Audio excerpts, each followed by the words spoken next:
여러분은 기도한다는 것을 어떻게 생각하십니까? 좀 대수롭지 않게 혹 생각하고 계시지는 않습니까? 기도하면 좋고 또 뭐 바쁘면 안 하는 것이지, 그런 정도로 혹 생각하십니까? 기도가 그렇게 하찮은 것이 아닙니다. 아프리카 아이들이 다이아몬드를 모르니까 다이아몬드 원석을 가지고 이 공기놀이를 했다고 하듯이, 기도를 그렇게 해도 좋고 안 해도 그만이고 그런 정도로 생각한다면 그건 너무나도 잘못된 것입니다. 기도는 하나님이 당신의 자녀들에게 주신 최고의 축복이고 특권입니다. 기도하면 병도 낫고요, 물질의 복도 받습니다. 가정의 문제도 해결되고요, 자녀들의 앞길이 형통하게 열립니다. 그것은 아무리 말로 해서 되는 것이 아니고 여러분이 체험을 해보셔야 됩니다. 오늘 말씀 보면 엘리야가 기도하는 장면이 나옵니다. 엘리야는 기도로 하늘 문을 열기도 하고 닫기도 한 위대한 기도의 종 아닙니까? 그의 기도를 통해서 우리는 이 기도에 관해서 중요한 원리 몇 가지를 배울 수가 있습니다. 첫째는 말씀의 원리입니다. 신자라면 누구나 기도하기를 원하지요. 더군다나 오늘처럼 기도에 대한 이 설교라도 듣고 나면 나도 그렇게 한번 해봐야지, 누구나 그런 마음을 갖습니다. 그런데 막상 기도하려고 하면 기도가 잘 되지 않는 것은 왜 그럴까요?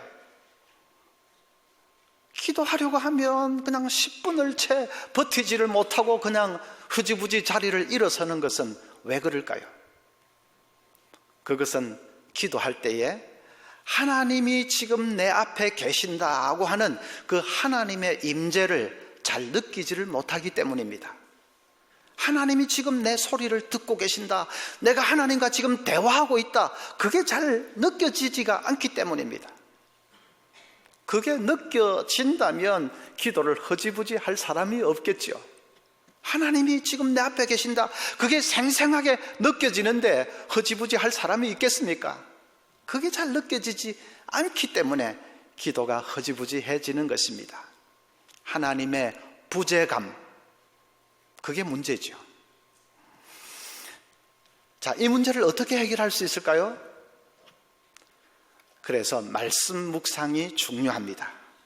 먼저 하나님의 말씀을 떠올리고 그 말씀을 씹고 또 되씹고 하면서 묵상해야 합니다. 그러면 하나님의 임재가 생생하게 느껴집니다. 왜냐하면 하나님은 말씀과 함께 찾아오시는 분이시기 때문에 그렇습니다.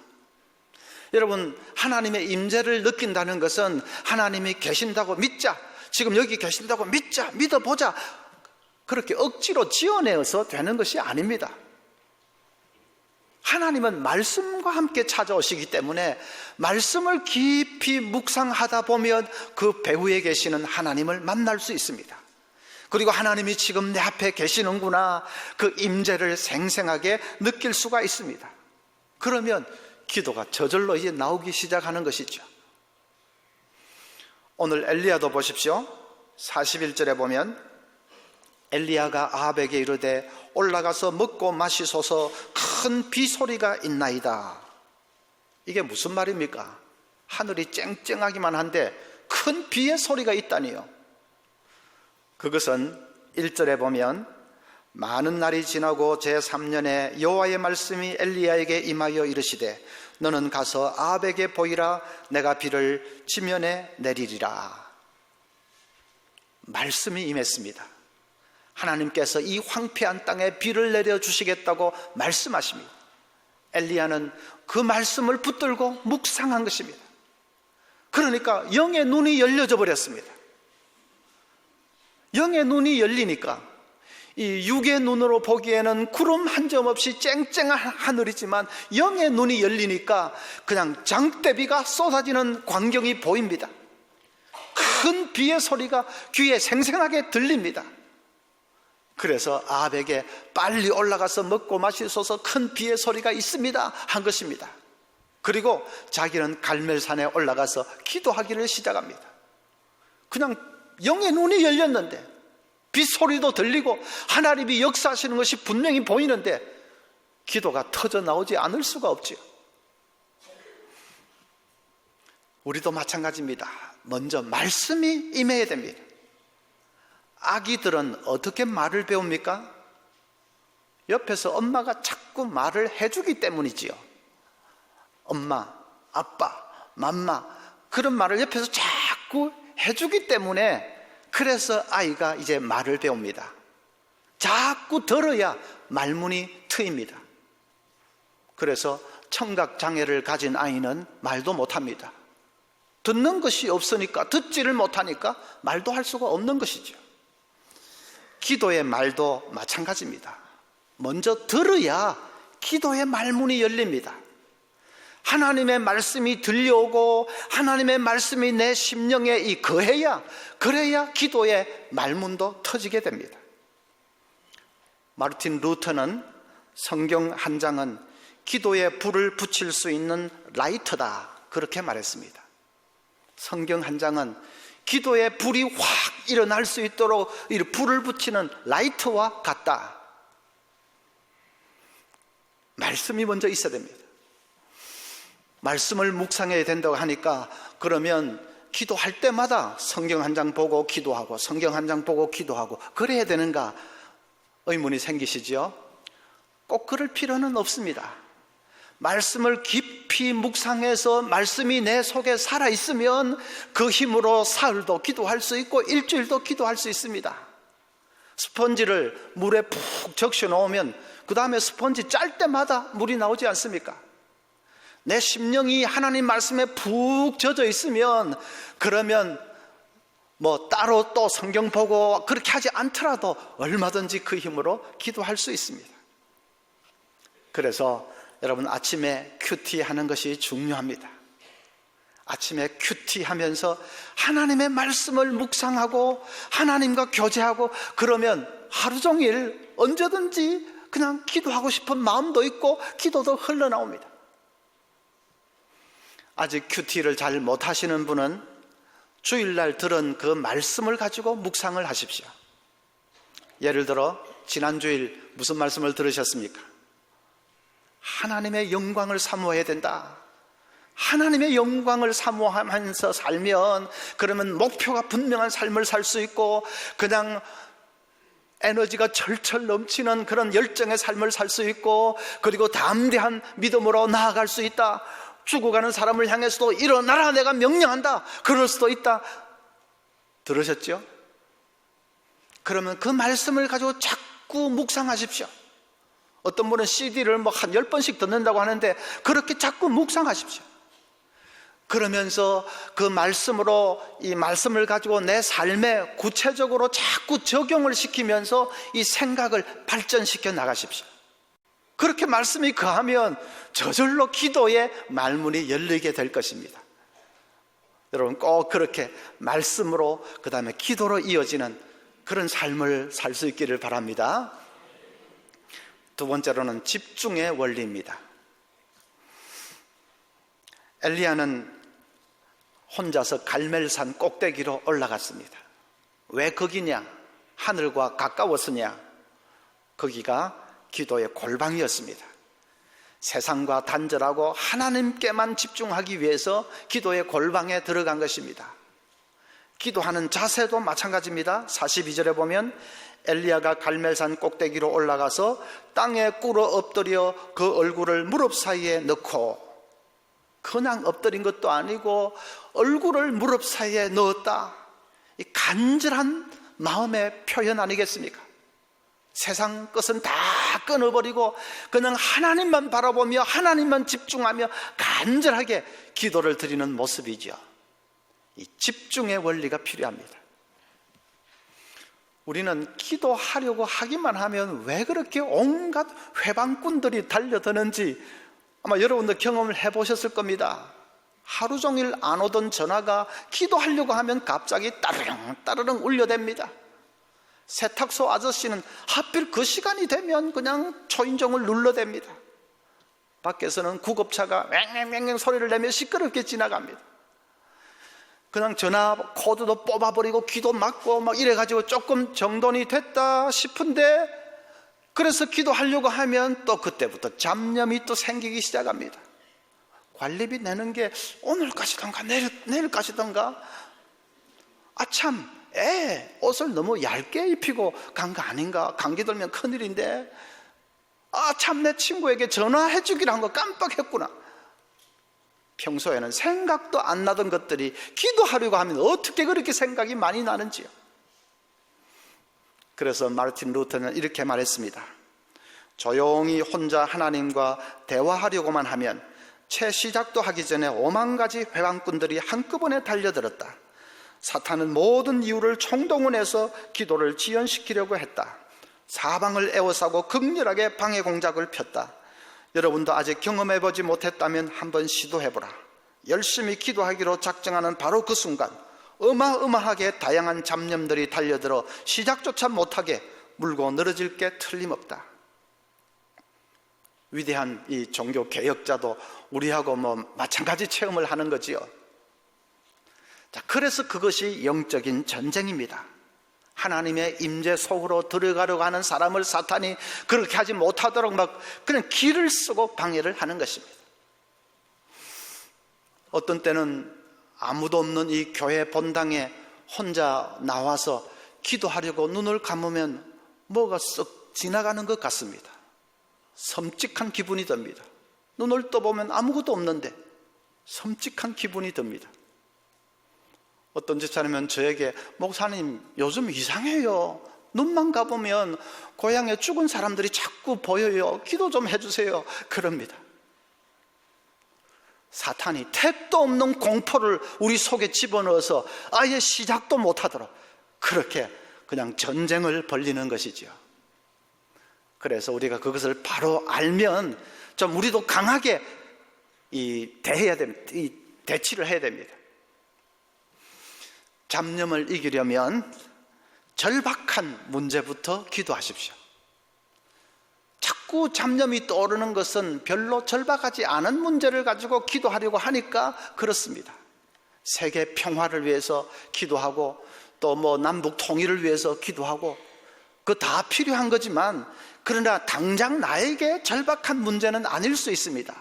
그런데 그걸 가지고 억지로 기도하려고 하니까 자꾸 잡념이 생기는 것입니다. 그럴 때는 그런 거는 좀 뒤로 밀쳐놓고 그냥 아이 수능을 위해서 기도하고 남편 병 낫기를 위해서 기도하고 절박한 문제부터 먼저 기도하십시오. 그래서 기도의 문이 활짝 열리면 그 다음에는 세계 선교를 위해서 자연스럽게 옮겨가면 됩니다. 지금 배가 막 침몰해서 하나님 살려주세요 하는데 근데 이상하게 자꾸 잡념이 생긴다 그러는 사람 있겠습니까? 배가 침몰하는데 잡념이 생길 사람이 있겠습니까? 절박하면 됩니다. 절박한 문제를 가지고 먼저 기도하십시오. 주병진 씨는 개그계의 신사고 사업도 아주 성공한 사람입니다.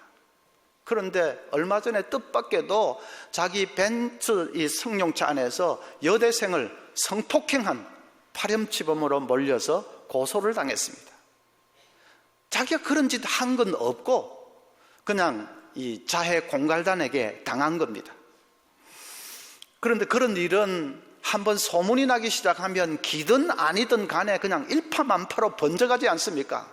SNS를 통해서 소문이 퍼져가고 자기 회사 주가가 폭락을 하고 하니까 이분이 마음이 다급해가지고 어떻게 하든지 이걸 좀 수습을 빨리 해야 되겠다 싶은 생각에 그냥 그에게 돈을 주고 그 공갈단하고 합의를 했습니다. 그런데 그 합의금이 발목을 잡았습니다. 마치 자기 죄를 스스로 인정한 듯이 재판부에 비춰졌습니다. 그리고 이 피해자라는 여성과 공범 두 명이 얼마나 치밀하게 입을 맞췄는지 도무지 빠져나갈 구멍이 없게 되어 있습니다. 그냥 1심에서 유죄 판결을 받고 말았습니다. 그 지경이 되니까 이 주병진 씨가 불신자인데 이제 두 손 들고 하나님 앞으로 돌아왔습니다. 평생 지갑에 넣고 다니던 부적을 그냥 던져버리고 거기에 나무로 만든 조그마한 십자가를 이제 간직하고 다니면서 하나님께 매달렸습니다. 한 번은 지금은 고인이 된 그 김자옥 씨 집에서 김자옥, 주병진, 또 뭐 박미선, 이성미 이렇게 네 사람이 모여서 기도 모임을 했습니다. 마음이 뜨거워지니까 이러지 말고 교회 가서 기도하자 하고 저 동부이촌동 충신교회로 몰려갔습니다. 한밤중이니까 교회 철문이 셔터가 내려져 있는데 그냥 선체로 그 철문을 붙들고 기도합니다.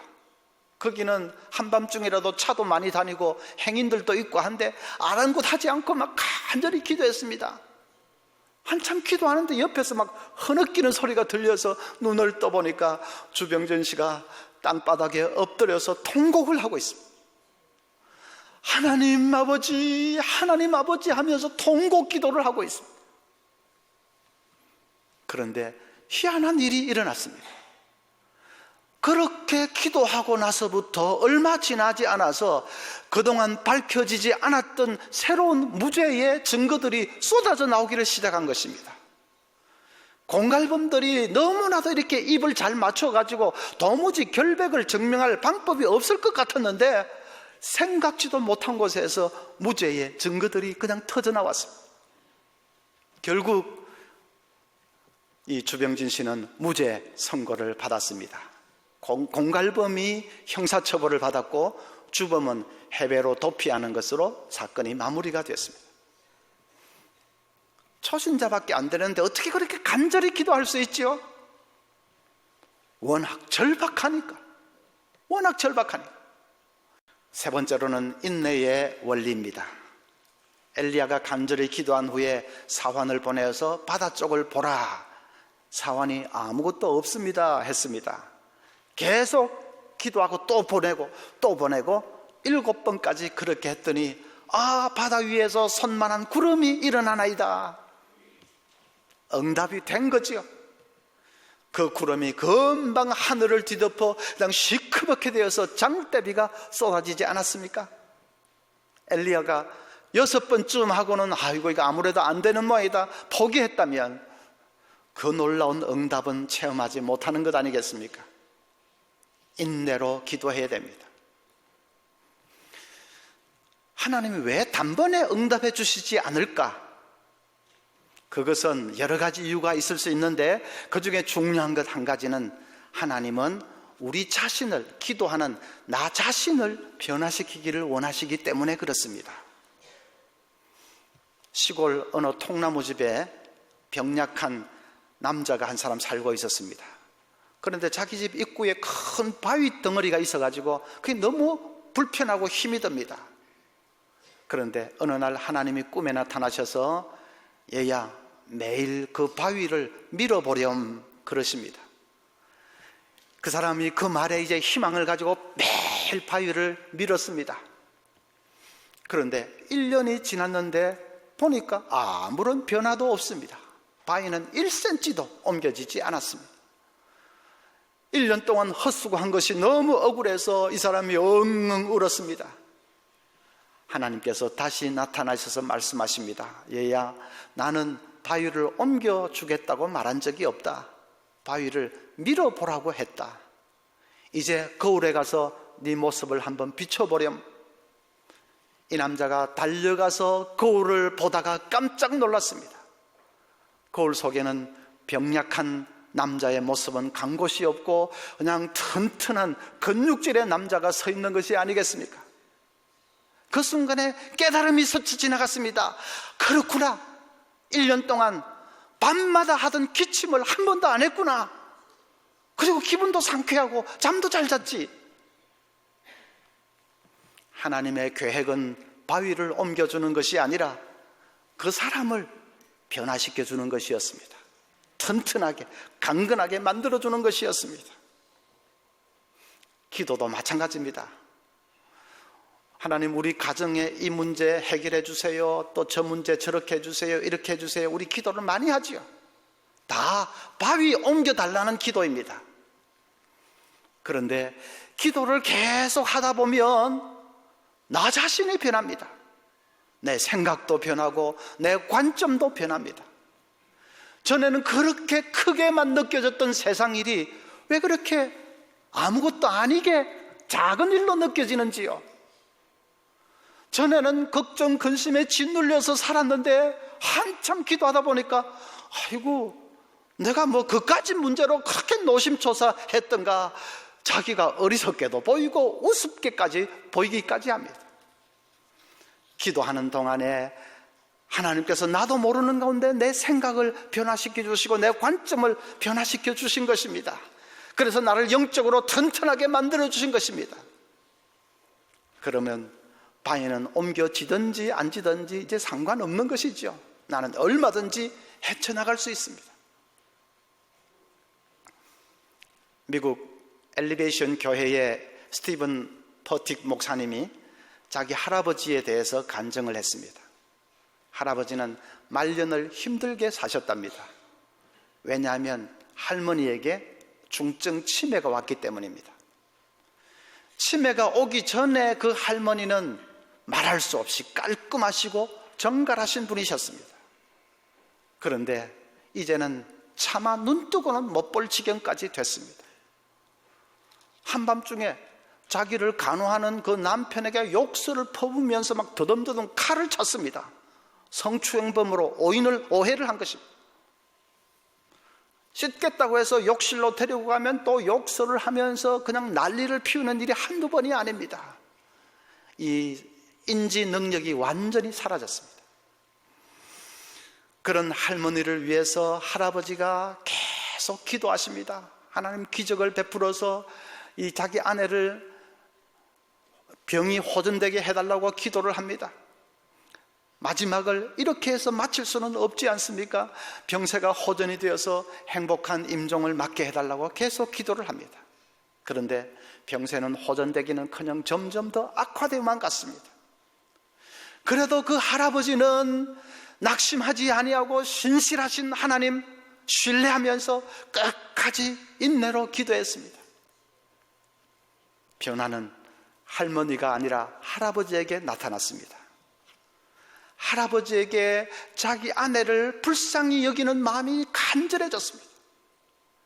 그토록 난리를 치는데도, 그것도 하루 이틀이 아니고 지금은 10년을 그렇게 하는데도, 뭐 보통 사람 같으면 아이고 이제 좀 지긋지긋하다, 신문에 보니까 뭐 동반 자살도 자주 합디다, 그런 정도로 이제는 그냥 포기하고 싶다, 그런 마음이 들만도 하지 않습니까? 그런데 희한하게도 그냥 그 아내를 불쌍히 여기는 그런 마음이 더 간절해져서 더 지극정성으로 간호를 합니다. 나중에는 할머니 침상 곁에 무릎을 꿇고 앉아서 그 할머니 머리카락을 쓰다듬어 주면서 아름답다고 하십니다.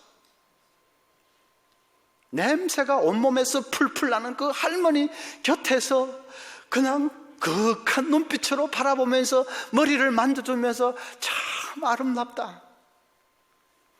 기적 아닙니까? 그게 진짜 기적이 일어난 것입니다. 기도하는 동안에 성령께서 할아버지 마음을 그렇게 놀랍게 변화시키신 것입니다. 기적은 할머니가 아니라 할아버지에게 일어났습니다. 우리는 늘 기적을 보게 해달라고 합니다. 그런데 하나님께서는 네 자신이 기적이 되라고 말씀하십니다. 밖에서 기적을 찾지 말고 너가 기적이 되도록 해주겠다고 말씀하십니다. 기적은 밖에서 일어나는 것이 아니라 우리 속에서 일어나고 있습니다.